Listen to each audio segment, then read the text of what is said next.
Thank you, Francis. I had the sound off. Sorry. Now can you hear me okay? Yes, Francis? She's going to type in, I hope. Anyway, maybe I should back up a little bit. So we'll start new. Today I'm talking about the holographic universe. And this is a pretty amazing concept, and one that I completely embrace. I turned the sound on. Isn't it coming on now? Can you hear it?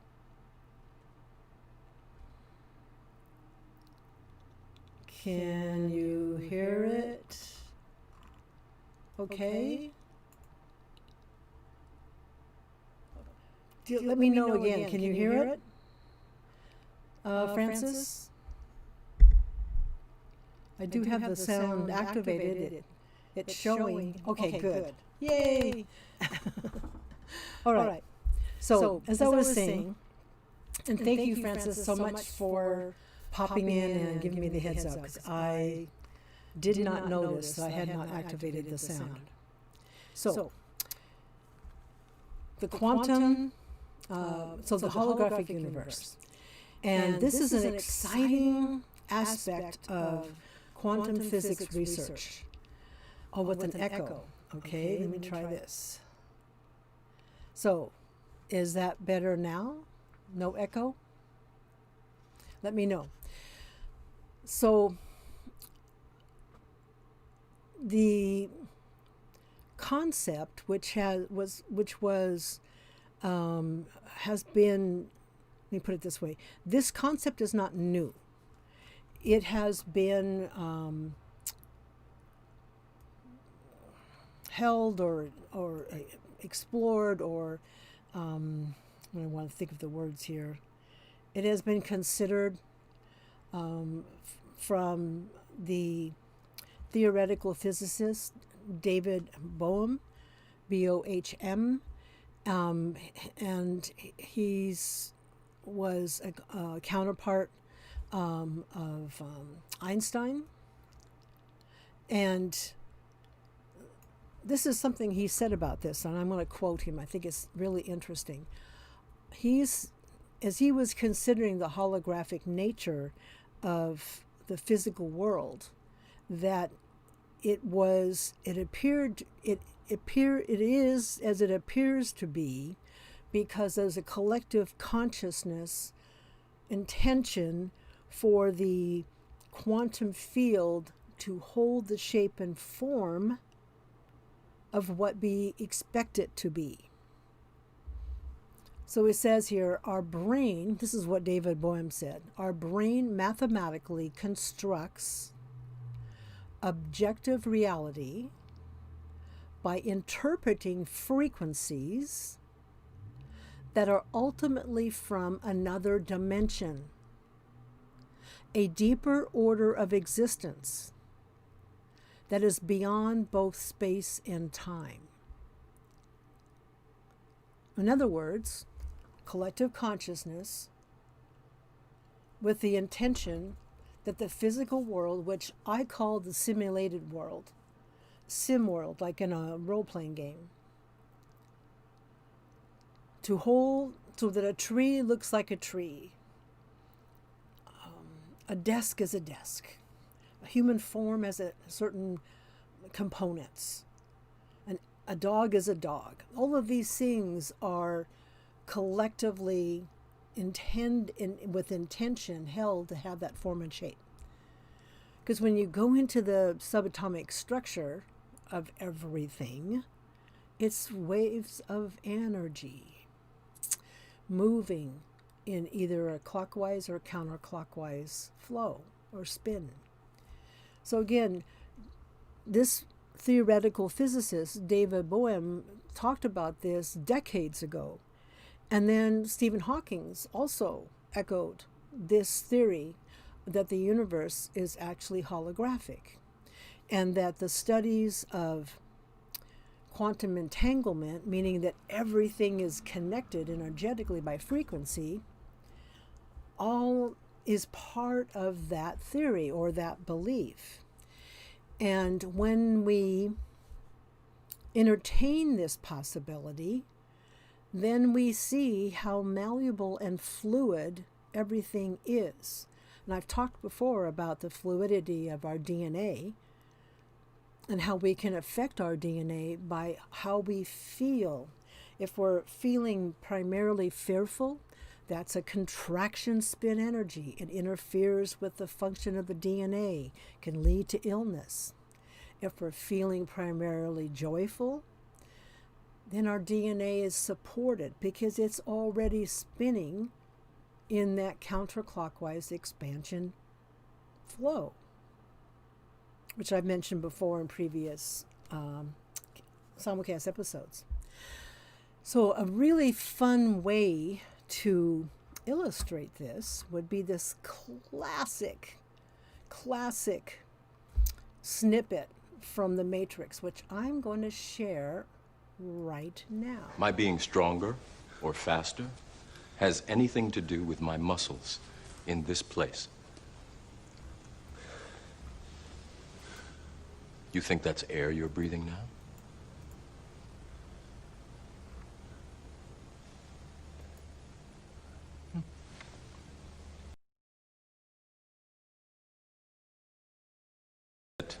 My being stronger or faster has anything to do with my muscles in this place. You think that's air you're breathing now?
Okay, now it's back. I have different mics for different things, and I have to play around with them. Okay, so thanks, Francis. And so Francis did that video clip. Did you hear the sound on that? Just let me know. Okay, thanks. So I'll be chatting about this a little bit off and on. This concept it's a deep dive, and I don't want to lay on a bunch, but I just want to throw out there the possibility just to plant a seed that what you think is your reality is really a projection of unconscious beliefs. And that just to be open to the possibility that your reality can shift and change. And when I don't mean just your personal reality, I mean the reality of the whole planet. That by what we focus upon, basic quantum rule, expands, becomes more of. So if we focus upon fear, we create more fear. It can come in all different shapes and forms. I often say to my coaching clients, when they experience something, I ask them, what's the energy? Forget the event. What's the actual core energy of that experience?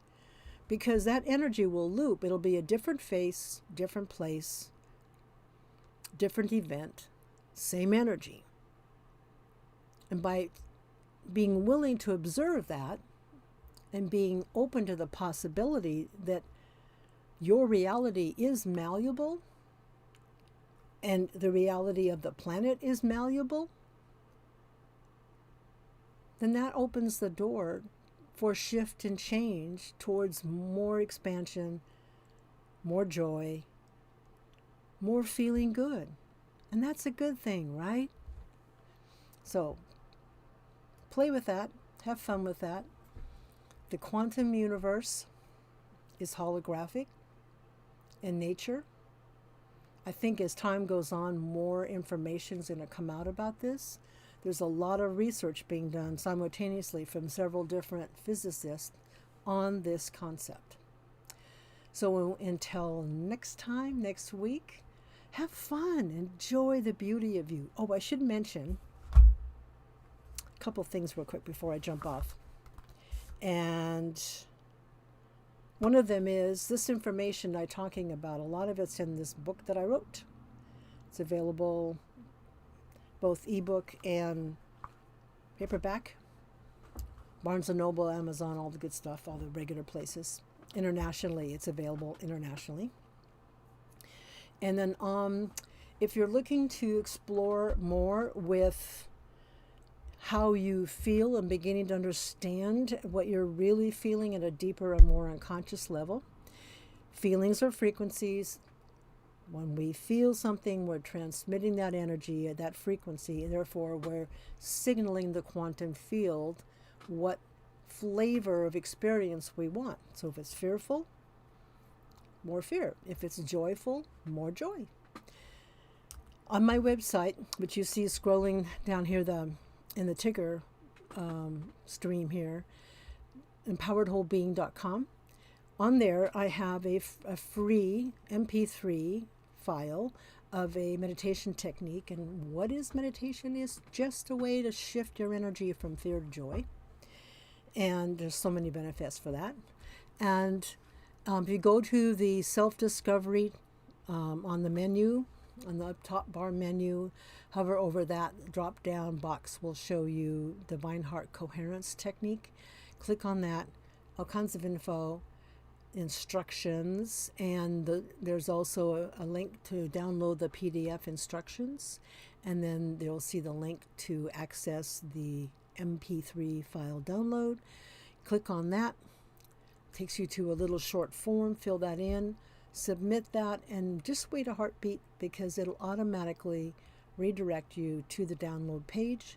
You can download it on your tablet, iPad, smartphone, so that you can use headphones with it or earbuds or whatever, and eye pillow or a scarf, so that you can minimize the amount of interaction with the physical sim world and really immerse yourself into the experience so that you can feel what it feels like to tap into the expansiveness of what and who you really are. So that's for free. Go at it, have fun with it, and any questions, always feel free to reach out. And until then, like I said, have fun. I'll see you next week. Bye now.